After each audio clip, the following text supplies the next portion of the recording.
This is Fans on the Run, a podcast made by, for, and about Beatles fans. And now, here's your host, Ethan Alexanian. All right, everyone, welcome back to Fans on the Run. I'm your omnipotent host, Ethan Alexanian. That is my name. That is how you say it.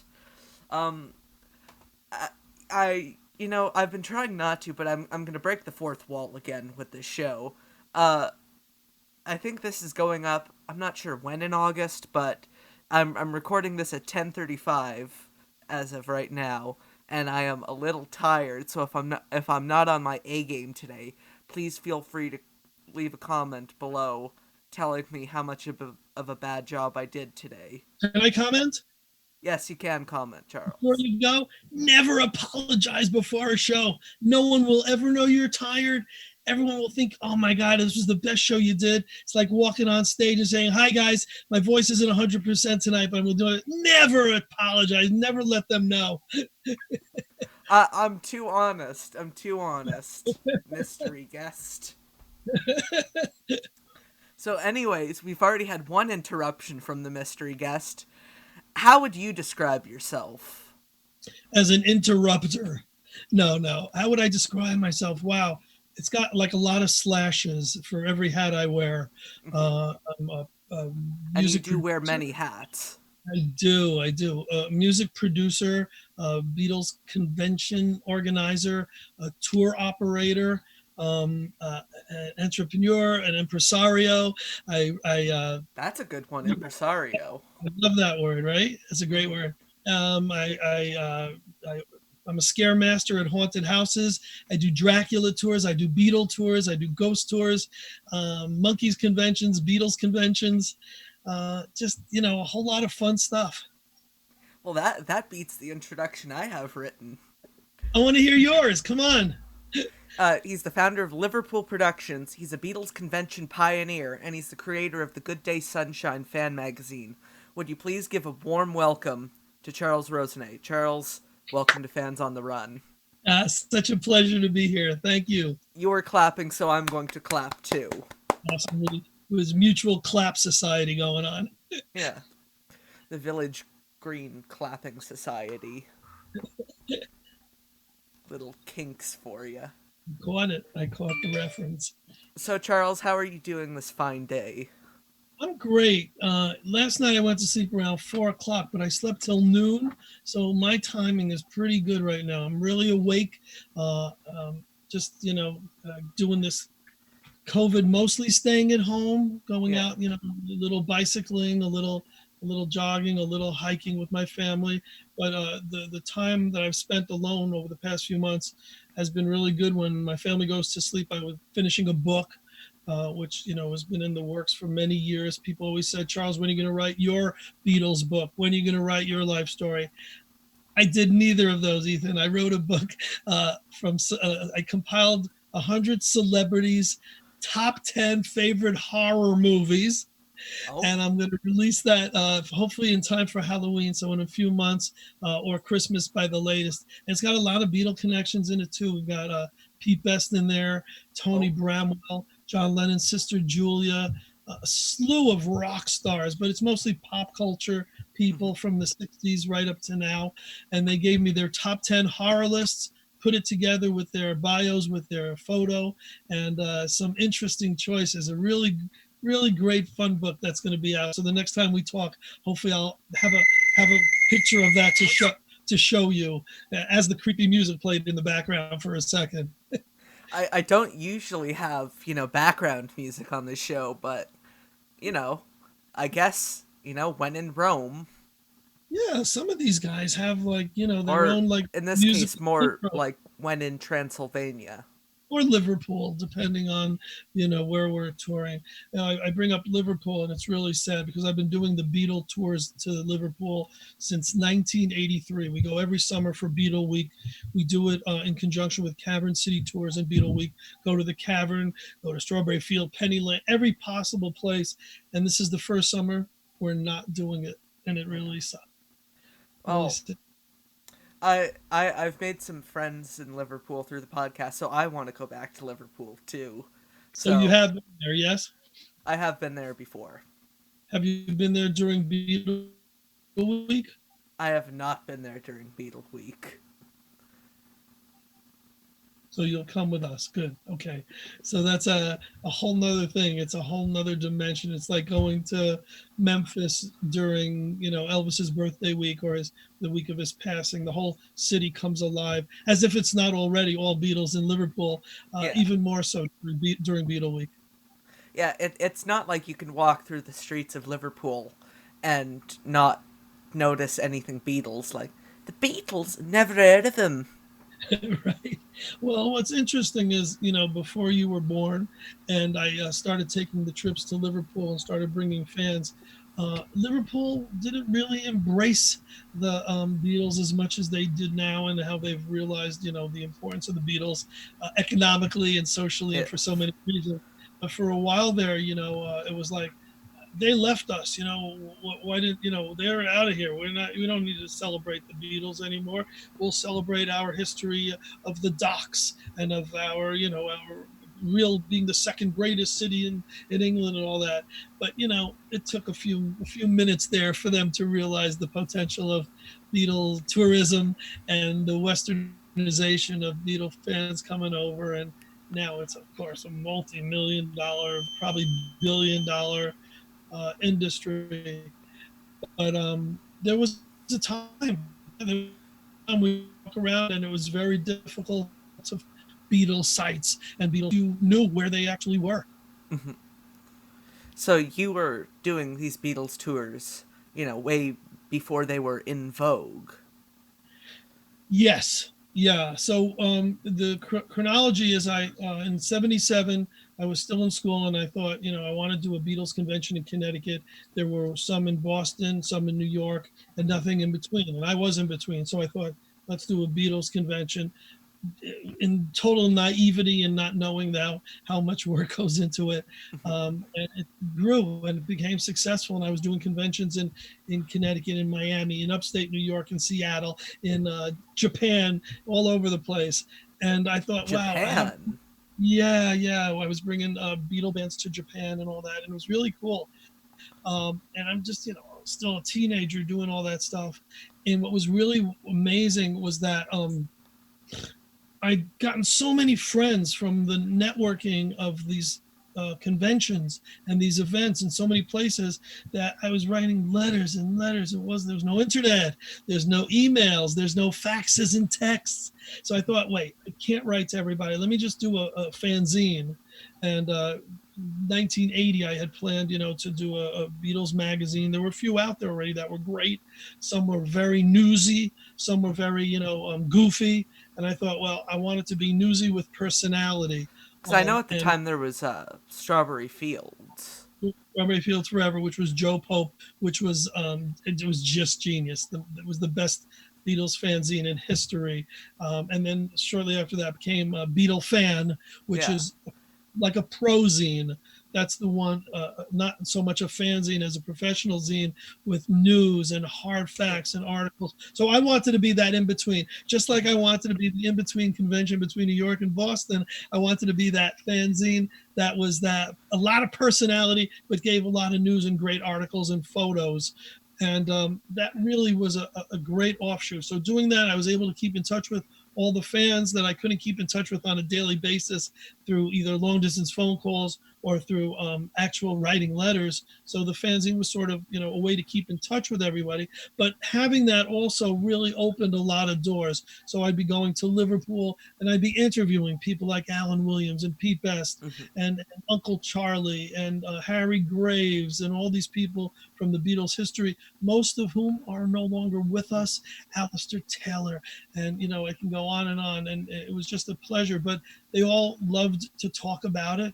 And in those days, they weren't swamped with podcasts and they didn't have to give endless interviews and write books. So it was for fans coming over then to Liverpool in 83 or 84, 85, in those early days of the conventions and the festivals and us going there. What was really great is that we were able to meet all those people and hang with them and have We had a dance party with Mona Best, Pete Best's mom at the Casbah. I mean, just imagine the stuff that, we were able to do in those days before it got too commercial. So we started the fanzine then in 81, started the tours in 83, and still at it. When I can do fun stuff, still doing it and still, bringing in the fans, hopefully quality events. You meant, or you have a very strong Liverpool connection, and I've asked our guests from Liverpool. And you already mentioned him. Everyone seems to have an Alan Williams story. What is your Alan Williams story? Great question. So Alan and I hit it off really well the first time I came to Liverpool. One of my dearest friends at the time was a gent named Mike Streeto, who went to Liverpool a year or two before. Mike is a drummer in a group called the Hoffners. He's a Beatles guy. And he had gone to Liverpool a year or two before I did. And Alan was his tour guide. Oh, So wow. I started doing the conventions. Mike said, well, I've got his number. Let's bring him over. And sure enough, we brought him over to Connecticut in 81 for a Beatles, the New England Beatles convention in Connecticut, New London, Connecticut. We also had him in Philly. We had him in a few places. But my best story, Alan would get a little, once in a while, he'd, get a little So snookered, I've right? been told. And at the convention, I guess, he was at the bar before it was time for him to speak. And I had orders that no way was he to be at the bar until after his appearance. He could be there all night, because he could drink. Well, I guess a girl asked a really dumb question, and he lashed out at her on the stage and called her some really choice words, and everyone was like, oh my Lord, no. But my funnier story is he was tight with my mom, and for some reason he hit it off with my parents, as did Pete Bennett, who was the Apple promo guy. For some reason, some of these people really hit it off with my parents more than I did, more than me. Maybe because I was this young kid punk doing these conventions, and my parents were more of their generation. But Alan came over, and he would. My mom gave him the best meal, cooked him an amazing meal, and something came up about one of our toilets was stuck back or flooded. I don't know what it was at the time. And he said, well, I was a plumber at one point. Let me have a look at it. Before we knew it, he was elbow deep in the toilet, fixing our toilet. And sure enough, it flushed, and we had to shower him off. But Alan, slept over at my friend's house, but he fixed my toilet. So that's my Alan story. And years later, we would come to Liverpool, and he would send home chocolates to my mom, which was unheard of because Alan, was very out for himself and would wanted things given to him. So for him to give to others was very, very special. I bought a mug once with his face on it, and he was always called the man who gave the Beatles away. Yeah. And the mug was the mug who gave the Beatles away, meaning his mug, his face. He was a character, and he was a bigger than life Welsh Liverpudlian. I love the guy, and you'll hear crazy stories, but they're all told with a smile, and they're all told with a little love, because Alan was very, very lovable when he wasn't too smashed. Yeah. So I'm going to take things right back. When did you first discover the Beatles? Wow. Even my first memory in life was seeing the Beatles on Ed Sullivan Show. Really? And whenever I do a Beatles interview, that's my answer. When I do a horror interview, my answer is my first memory in life is watching Bride of Frankenstein on New York television. But no, seriously, I saw at the Ed Sullivan Show, and God, I wanted to be a Beatle. And I said, Mom, how can I be a Beatle? You can't be a Beatle, And kids growing up at that point. Who says you can't be a Beatle? Well, yeah, that's right. There's a few vacancies now. Yeah. But I think the men, the boys, the fellas wanted to grow up and be Beatles, and the gals wanted to marry them or sleep with them. So there was the two ends of things. And in those days, you can say that. You can't say that nowadays, so I won't. But in those days, I just remember running around our playground saying, I'm a Beatles fan. Like, wow, so what? Who wasn't at that time? But it was like saying, I'm going to be a fireman. I'm going to be a policeman. I'm going to be a scientist. I'm a Beatle fan, and I'm going to, that's my life. and it turned out to be my life. I would never have guessed that my love for the Beatles, seeing them on Aunt Sullivan and standing in front of the black and white TV with my grandma's ukulele and holding it in my left hand because I wanted to be Paul and just imitating what I was seeing as this little pisher just jumping around, lip syncing before lip syncing was a thing. To all the Beatles songs. So that's really when I began. And my parents were really great. I keep mentioning my folks, but they didn't throw out anything, which is, unheard of for those days because everyone would throw out their picture sleeves and keep the record or play the heck out of the record and put the sleeve on the wall. Or, I've heard people break off the broomstick handle, take that in the wall and put the 45s on that. Right. Or if they were careful, they would use one of those disco cases. Disco cases is what I had. I had a bunch of the disco cases, and I kept the 45s in there, and I pretty much hung up the sleeves. I hung them up gingerly. Fortunately, I still have them. I still have the 45s from back then and all the albums and every permutation, the mono, the promo, the stereo, every version of them all. And the question is, did you get a butcher when it came out? That was my next sentence. So the selling of my first butcher cover helped finance the first Beatles convention. I think I sold it for just like $400, and that covered probably the band at the time.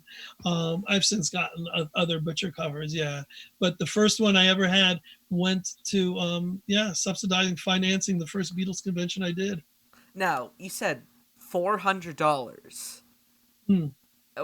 Was it first, second, third state? I don't remember. I do remember that at the time, I thought, man, this is a lot of money. I'm getting more than I would have ever thought I could ever get for a Beatles collectible. In those days, I collected the Beatles, I collected monsters, I collected comic books, baseball cards, and never would think of selling anything.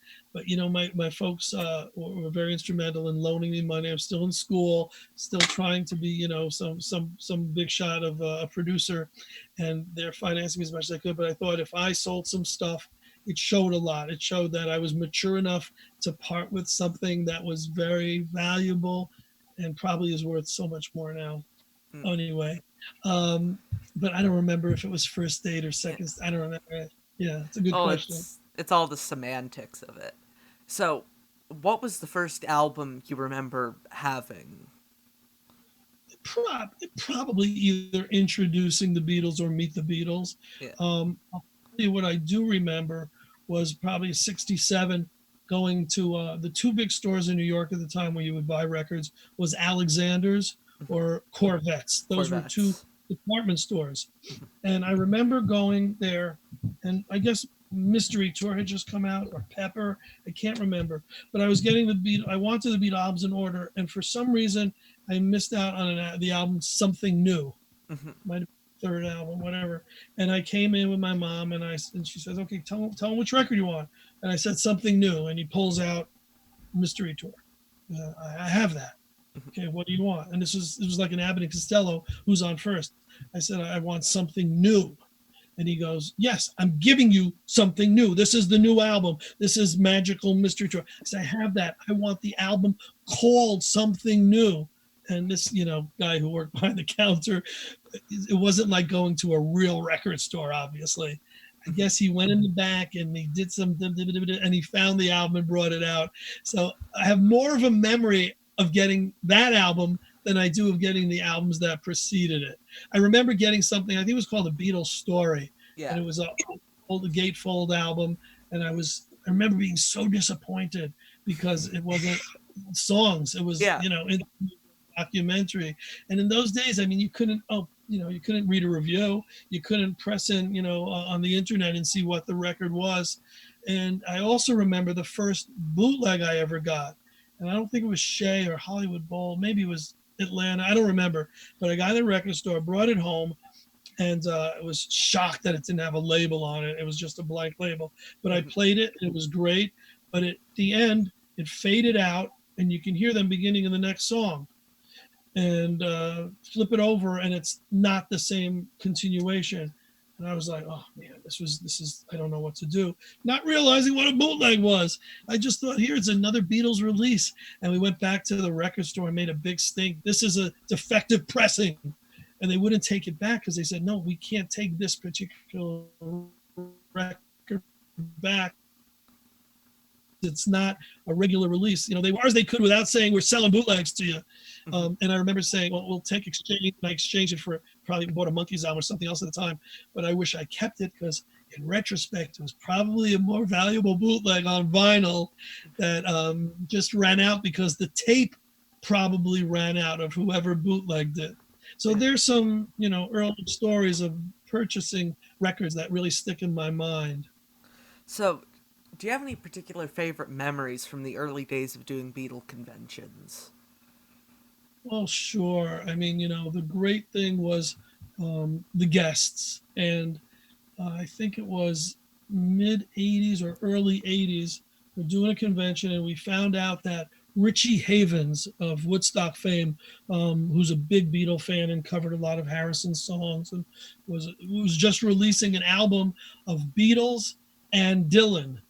And somehow we didn't reach out to him, but they reached out to us and said, Richie would like to come and promote his CD or record or whatever it was at the time. Can you do that? And I'm like, no. Of course, yeah, of course you can do it. I want you here. And he came in.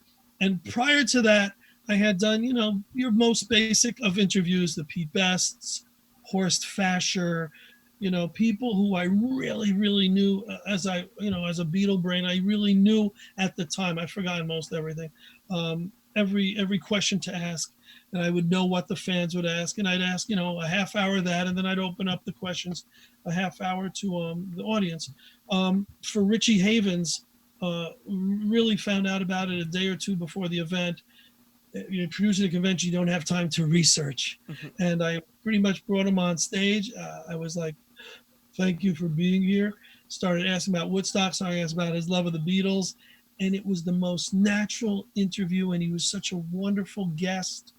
And then he has guitar behind him, and I said, you have your guitar behind you. Is that for any particular the reason you might have brought it? He says, thank you for asking. And he plays a half-hour impromptu Beatles, Woodstock, Handsome Johnny, all his great stuff. And that's the first memory of me realizing that I was, like you, a good interviewer. And I've since had the pleasure of interviewing, all the Monkees and David Cassidy and really a lot of cool people through the years. But unlike what you're doing, which is very special, I was able to do it in front of an audience, and I love being in front of an audience. My origination of that was college radio, and college radio bored me because I thought I was talking to glass walls, and you don't get the feedback. And I became a mobile DJ, a party DJ, for the love of being in front of a crowd. So you give me a microphone, and I'm just, you can tell I'm not shy, that I just run with it. So that was when I think that was a great convention memory, because it's when I first realized that I was capable of doing that. The other memory that comes to mind is probably mid 90s. We had, the concept was I was going to have McCartney, Lennon, and Harrison at my convention. How? Angie McCartney and Ruth McCartney, Louise Harrison, and Cynthia Lennon. Louise bowed out for whatever reason, but we had Cynthia, and she was such a great guest, and we became very close friends. And I think May Pang might have been at that convention. Joey Molland was at the convention. Of Badfinger. Yeah. And I had a bunch of them on stage, and I just kept bringing it out, and the crowd was like, "Wow, this is unbelievable! This is history." Cynthia's up there, and Joey Molland's up there, and then I go, and now, ladies and gentlemen, Yoko Ono, and the crowd stands up, and they're going wild. I go, "Sit down, shut up, come on, she's not here," and that was a good memory. I remember if it was May, she was like, her mouth dropped. Joey Molland was like clapping. Where is he? And Cynthia who someone had given her flowers was picking up the flowers to give to Yoko just in case. I remember, the three things that went on the stage with my guests at that time. That's what stuck in mind. So those are just a few of the memories I have of conventions and convention guests. This is a bit of an existential question. What do the Beatles mean to you?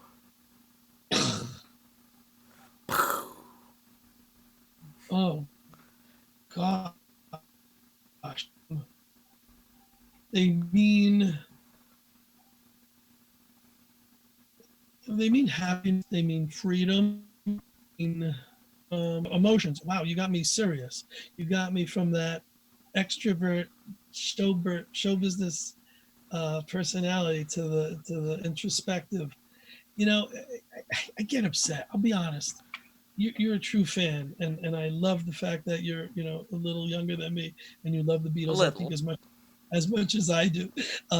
And what upsets me is if I ever hear the Beatles are overrated, I just want to take my back scratcher and I want to smack them in the head, because the Beatles are underrated.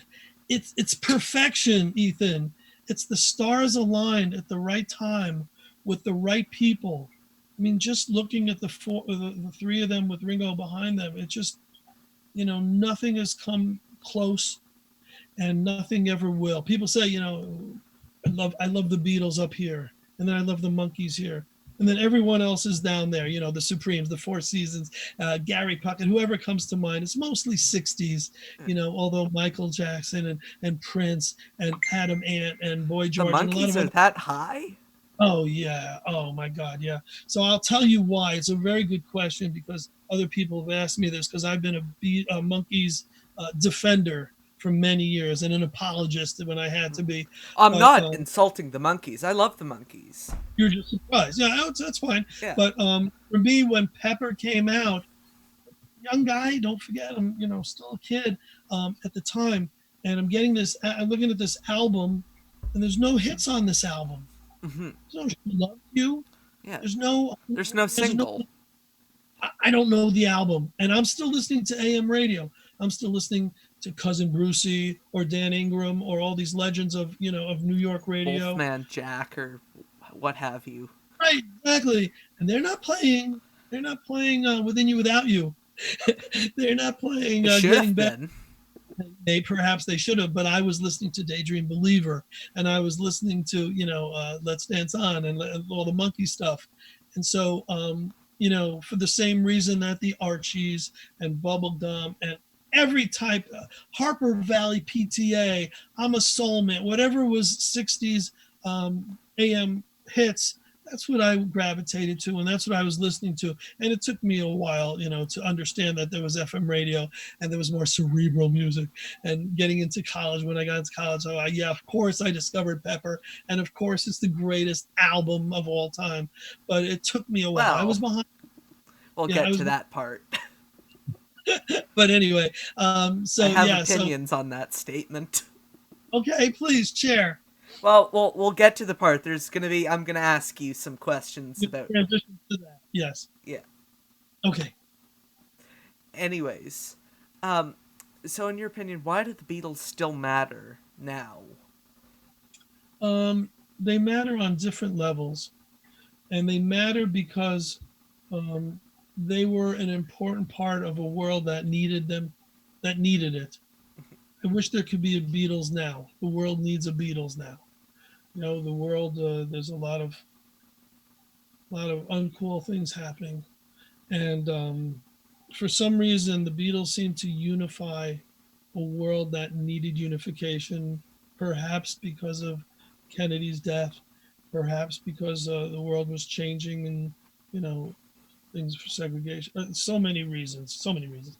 But they were important at their time, but their music was the beyond all. People would always ask me in interviews through the years, why the Beatles? Why not the Turtles? So it was three things for me. It was the memories, right, which is a nostalgic factor for someone who lived through it, or who lived through it maybe through a sibling or a parent if they're a little younger. So it was that first M was the memories. The second thing was the music. So that's above all and beyond all, and nothing has ever come close. And how that much output could be so different, Mhm. and how every release after it could be so much more brilliant, and it just got better and better, and it just got more. Especially when you take into uh, count, or you take into consideration the fact that it all came out within 7 years.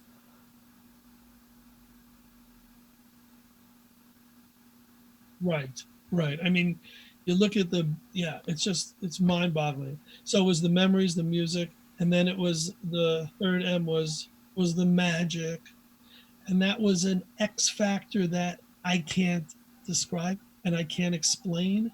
And I mean, how do you explain magic? You can't. It's just beyond, earthly belief. It's just, again, I'll say, the stars all aligned together, the right time, with the right talent, with the right harmonies, with the right songwriting, with the right personalities. Just everything about it was perfection.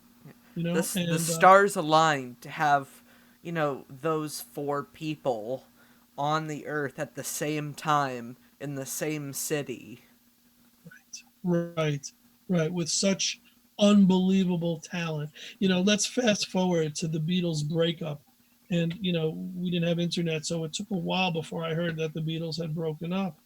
And I just remember people saying, are you broken up over this? I mean, are you? And I thought, which was really a strange thinking, and I don't know, a lot of people thought this. I thought, oh, right.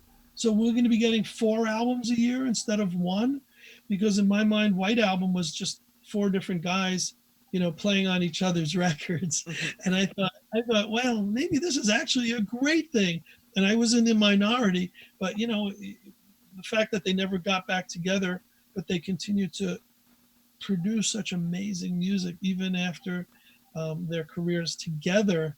That the Ringo, I love Sentimental Journey and Boku of Blues, but then the Ringo album came out, and then all of George's All Things Must Pass. You just go down the line, and everyone just put out amazing stuff, and their catalog just continued to be just it's mind blowing. That's the fourth M. So we'll go with memories, music, magic, and mind blowing, Mhm. because we can talk forever about the Beatles on so many levels, on a on an educational level, but it's all in the heart, and it's all in the heart. And I think it's been in the heart of just so many people for so many years.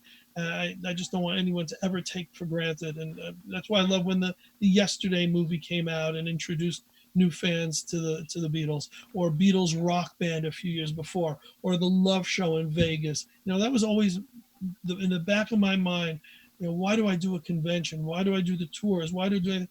Was to keep that spirit alive. And thank goodness there's so many Beatle bands doing that.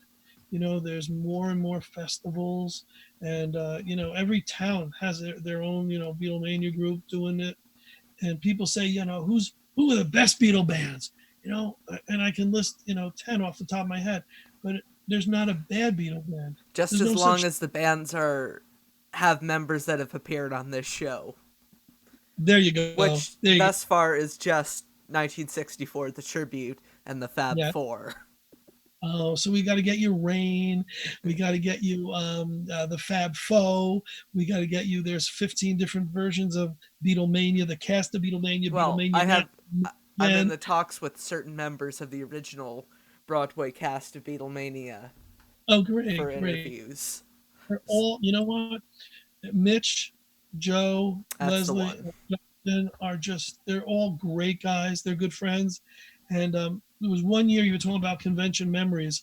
A friend of mine, Steve Landis, who was one of the last Lennons in Beatlemania before it closed. I think he joined it in his teens, 17, 18, whatever. So we were friends. He came on my Beatles tour, and he said, well, let's put together a band for your next convention. And I go, okay, but it's got to be, I want to pick it.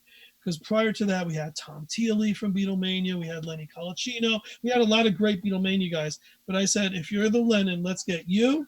Mitch Weissman, Leslie Fratkin, and Justin, and we'll call it the All-Star Beatlemania group or something like that. Mhm. And sure enough, we had that. And at that convention, what was really great is they all interviewed each other because we did a convention video. So you have Mitch Weissman interviewing Steve Landis interviewing Leslie. It was really special. So that's one of the band memories I forgot about. And you brought up the original members of Beatlemania.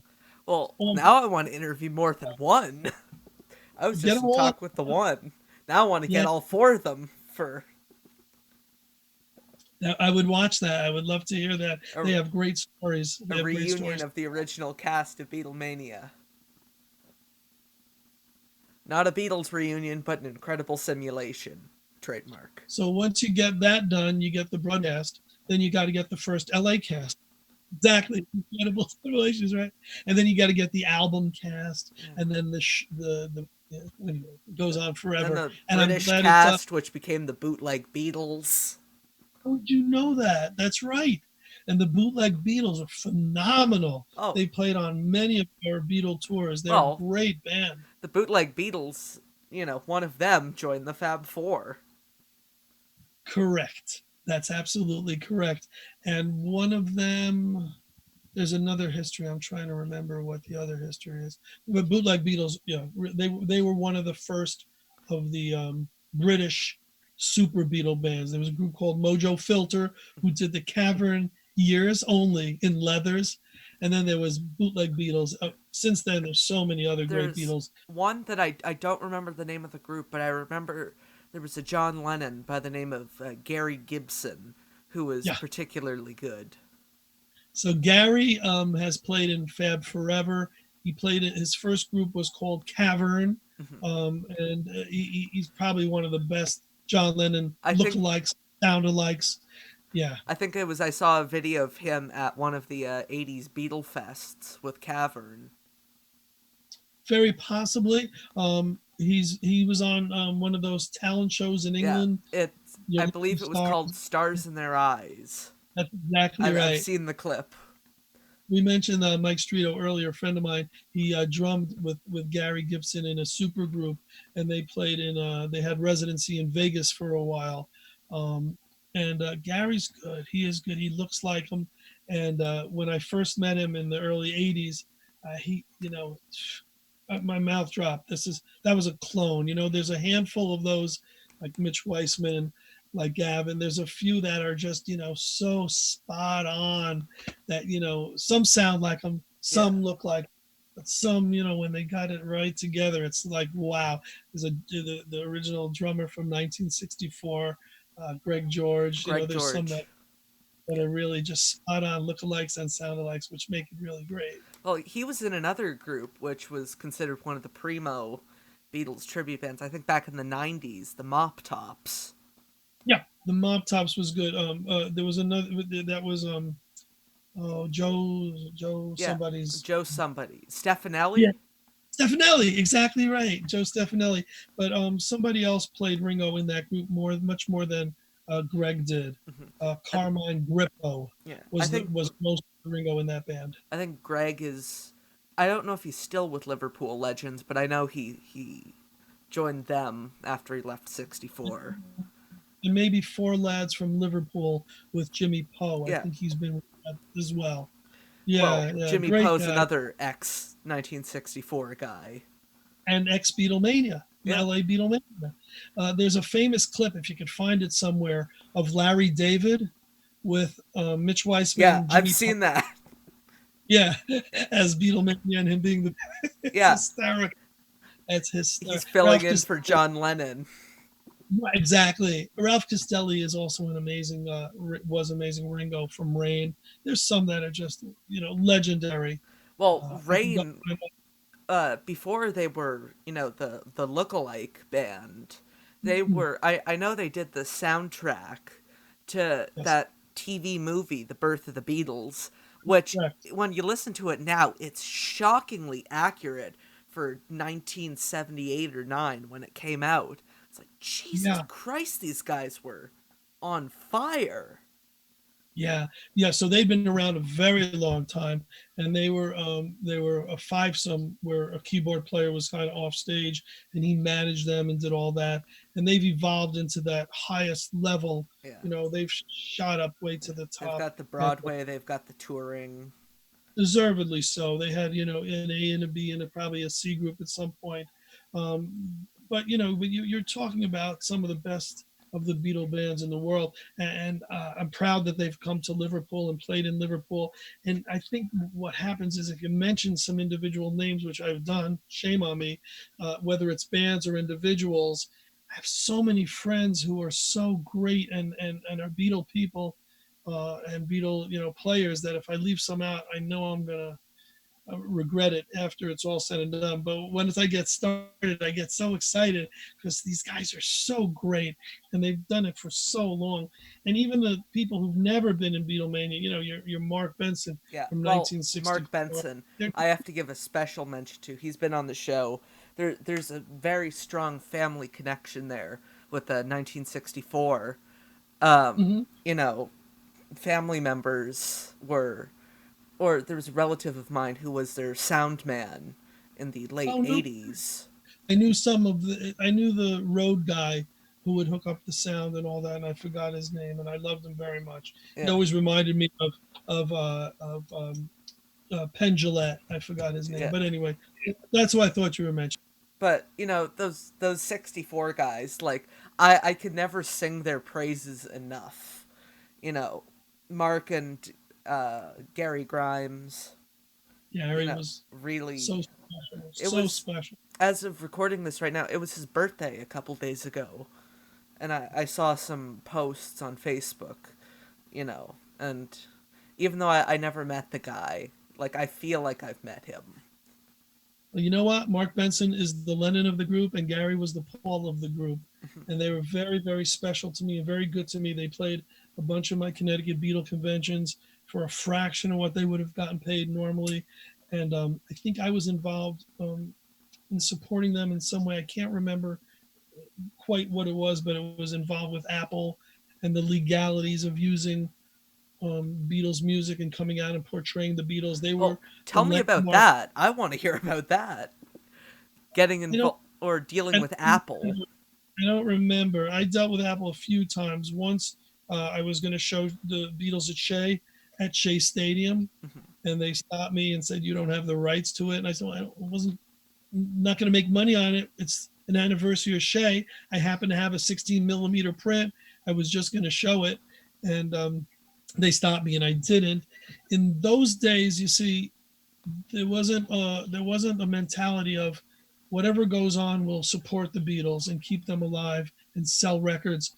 There were lawyers, and the lawyers had a job to do, and that job was to find things to stop. I Hmm. mean, that's really what their job was. Otherwise, they weren't getting paid and they weren't doing their job if they couldn't find people to sue or to put a cease and desist on. And you know that's why some conventions had to change their Oh names. yeah. As far as 1964, if I remember correctly, the lawsuit was resolved that a band can't use the Beatles logo on their drum with the long T, Yeah. and it couldn't be a performance that gave the history of the Beatles, but they could perform the music in chronological any order. They could do any cuts. I don't know what the settlement was, and to this day, no one really knows what the Beatlemania lawsuit settlement was. You know, we hear different stories Hmm. from different people. Attorneys will give you a different story, as will the people who represented Beatlemania, as will the Beatlemania members themselves. I think Leslie Fracken probably has the best read on exactly what happened. But it continues to this day, and thank goodness it does, and no one really clamps down on it because, again, it introduces new generations. You know, there's a band called Studio 2 Hmm. from Massachusetts. They're great guys, and they sound great.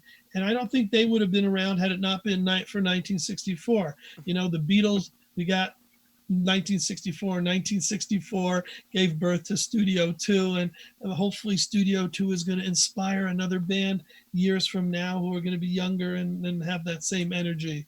It's nice to see younger bands, you know, doing the Beatles music because when it's a 70-year-old Beatle imitator, who's wearing cakes of makeup and, Yeah. the wig, yeah, they sound great and they look great from afar. But, how much longer are they going to be able to do it is a question. And some of them who are still phenomenal and could be going on have hired others to take their place, Mhm. and have created a sort of a factory line of Beatle people who can take their place doing what they did great and hopefully as good or if not better. We've seen that in some of the top bands. Mhm. Well, Hmm. the bootleg Beatles have been going since 1979 or 81 or something. It's not like they're still having the original guys who. No, no. No. The original Lennon was Neil Harrison, uh, great name, and Neil is a great guy, and he weaned in players as he went. They went through a few different McCartneys. One of the McCartneys they had was originally in a Liverpool group called Mojo Filter, and they've had really great players. But when he felt it was time for him to hang it up, it was no problem. He replaced himself with a great Lennon and, taught him and weaned him and made sure he was perfect for the role. And Neil might even still have a hand in, booking the band or managing the band or getting the piece of the action. There's a few American bands who have a similar situation. I don't know if they want that known, but Mhm. they're still in my mind, they're still the original Lennon of that band, or the original Harrison or McCartney or Ringo. Yeah. It seems like it was always the Lennon who would run the bands. It just seems that way. Not always the case, Yeah. but for some reason that was always the case. It was always the McCartney who was the first one out to come and sign autographs in the band, and it was always the Ringo who was the most. Oh, we can't get Ringo this week. All right, we'll get a Ringo from. Hello, can we borrow your Ringo? We need a Ringo for next weekend. And I guess it was the Ringo who was the most, easy to get for every band. So I want to hit you with some quick fire questions. Okay, What is your favorite Beatles album? my favorite Beatles album currently is Help, Really? and Which Help are we talking here? U.S. Help with all the other stuff on. I don't know why. I guess I tend to play things on and on and on and on, and then I get tired of it and I'll just shelve it. And I hadn't picked out Help in a long time, and it's a great transition album because it went from Mop Tops. It was the one that was the bridge between the Beatles '60s pop 3-minute songs um, into a more sophisticated Rubber Soul and Revolver. And whereas Revolver and Rubber Soul are those the genius albums that all the critics talk about, straight through Pepper and through Abbey Road and White Album. For me, Help was that also that one of those genius albums as a bridge to those. Mhm. But for many years, my favorite people would ask, "What is their favorite Beatles song?" And that's tough. That's even tougher. And for years, it was Here, There, and Everywhere. You just Then I got asked mad. my next question for me. Of course I did. Of course, I knew that. I saw your cheat sheet. And Here, There, and Everywhere was my wedding song. That and a song by Davy Jones called "I Will Love You Forever" were my two wedding songs. And so I thought, wow, if I use it for a wedding song, I got to come up with another favorite Beatles song. And for the longest time, I would say "And Your Bird Can Sing" because I just love that song to death. And people thought I was kidding. No, no, they go, no, no, really, what's your favorite song? I go, "And Your Bird Can Sing." No, all right, but what's your favorite? And so that was it until a couple years ago. And it's my new favorite as of maybe 2015, 16 is While My Guitar Gently Weeps. Mm. And for some reason, I was always a Paul guy. I always loved Paul the most. I always appreciated John the most. And I took George for granted. But his music just stands up. And, where if Come Together comes on or Get Back, there's a few songs I'll just, okay, well, I've heard it enough. I need to move on. But if Here Comes the Sun comes on or something or While My Guitar Gently Weeps, I got to listen to it and then press to hear it again. Mhm. So what's the third question? I gave album and I gave single. Is there a follow up? Well, I was going to ask the flip side of those two questions. What is your least favorite Beatles album? Ethan, I don't think I have a least favorite Beatles album. Maybe solo might be Wonderwall. I don't Really? think. Yeah, I love the I, Wonderwall music I album. never play it. I never play it. It's on the same shelf as Two Virgins. Well, I just, I don't I think just can't. that's anyone's favorite. um, I don't have a least favorite album, least favorite song. If it's too hard, There's some that I'm just. I can let you cop out and pick one of those compilations, rock and roll music, love songs. If people have a hard time picking an album, I let them cheat. No, that's funny because I'm one of the few people who love the compilation albums, and I love the Red Oh, Album and the Blue when they come out. I love rock and roll music. I love songs. I love those because they again they continued a Beatle legacy. I know a lot of people I know DJs who only had the rock and roll music album, and they would only play a handful of songs at every party, twist and shout. I saw her standing there, maybe rock and roll music, a handful.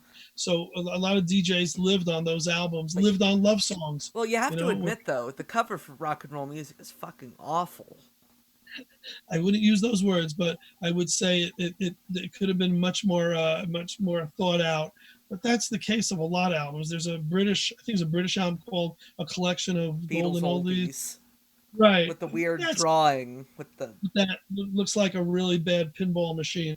That's probably one of the worst. But yeah, love songs and sure enough, real music and rock and roll. All those had really covers that left to be desired. I don't mind any of those songs. There's no least favorite, but there are songs that I'm just tired of. And "Come Together" is the first one that comes to mind. And I know young people just eat that up, and everyone loves it, and it's so genius and all that. I appreciate it. I'm tired of it. And coincidentally, it's "Get Back" is the other one that really I just can't listen to it over and over and over and over. Those are the ones that but that'll change. I'll get tired of something else, I guess, and I'll get back to those eventually. was that a pun? Thank you for picking that up, sir. Well, you brought up "Come Together," and I'm going to practice the art of the plug and transition over to talking about John Lennon. And I hear of some sort of, how do you say, tribute concert happening. You are good. You are good. Yeah, John, it's John was settled, the right? only John was the only one of the guys who I never had a close encounter with, and that came really close in 1980. We had a convention in New Haven, uh, and the event took place on his birthday weekend. And what we did is we created a birthday card for him, and it was we took a bed sheet, bedspread, gigantic sheet, did 2x4s, built it up like a gigantic card, had everyone who attended the convention sign it. So thousands of people signed it, brought it to Guinness Book of World Records as the world's largest birthday card, and they refused it because they said it's not a card, it's a sheet on. So anyway, and then we brought it to the Dakota, and we had arranged with Rolling Stone magazine met us there, and John was supposed to receive the card, and an assistant came down and said he's not around, we'll take it anyway. And so that was very disappointing, very close. But anyway, in 2000, for John's 70th birthday, no, 2010, we did a tribute show called Imagine 70. And we had what we thought would have been a concert John Lennon would have presented had he still been alive. Some of his Beatles stuff, solo stuff, Elephant's Memory stuff, and did it again in 2015. And we're doing it again this year. Hopefully, if we're allowed to put on the show, sold tickets. We'll do the spacing of rows. We'll do everything we need to make it happen. But on October 9th, what would have been John's 80th birthday, we're doing the show called Imagine 80, which is actually www.rememberlennon.com. And it's the same concept. It's a great Lennon impersonator, Scott Arch. who's been doing John Lennon for many, many years in his Beatlemania group. And it's his band. And Mitch Hector, a great friend of mine, is in the band who used to be in the Ripcords. And it's going to be with visuals, with some exhibitors, but it's going to be a great, heartfelt event. And I just hope we don't have to postpone it, because how can you postpone an event on John Lennon's 80th birthday? When are you going to have his 81st birthday? You're going to have it a month later. So I'm hoping that, the powers that be allow it. The tough part is that it's in a city hall. It's in a town hall in Norwalk, Connecticut, and we're doing it in association with the mayor's office. And it's a benefit for the Norwalk Symphony Orchestra. So the fact that it's a municipality and it's all tied in with the town and the city, they might be very strict with the virus. So we'll see. We're hoping to have it, and we're hoping a lot of fans are going to show up and have a great time. As we've done the previous 5 years and the 5 years before it. But yeah, the information is at www.rememberlennon.com. And thank you for mentioning that. It's only a few months away. You can visit the website, and if tickets are still on sale, it means the event is still on sale. What was the website address again? It was www.rememberlennon.com. Just one more time for the listeners. Rememberlennon.com. You can't forget Remember Lennon. Yeah. Rememberlennon.com. Thank you for that. I appreciate that. Yeah. So that's www.rememberlennon.com. Right. And while people are remembering that, they can always rewind it. See, that's what's the great thing about stuff. They can just press that little thing and go back a little, and they can find that website. And the other website they can find is liverpooltours.com, because that's where they can look for information on our Beatle tours to Liverpool, which we do every August except 2020. So hopefully we'll be back 2021. We spend a few days in London. We spend a whole week in Liverpool, and it's nonstop fun, day and night. Every place you've ever read about in books, every place you've heard about in songs, and postcards, we live it. We go through it. People who are of a certain age say they're going because it's on their bucket list.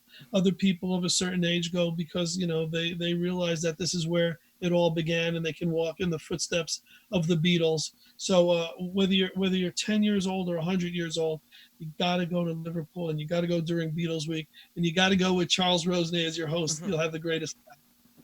Well, Charles, it's been a blast having you on. You are a firecracker. I'll take that. I like being a firecracker. That means I'm explosive. Yeah. But we've hardly talked about so many stuff, so we'll have to do this again. Hopefully, come a few months from now when I have my book out, and we can talk about a whole lot of other great stuff about Beatles and whatever tangential and other peripheral things come about. And thank you for coming on. To everyone else out there, thank you for listening. You can go home. Fans on the Run is produced by Ethan Alexanian. Additional voiceovers by Richard Phillip. This has been a Showtown production.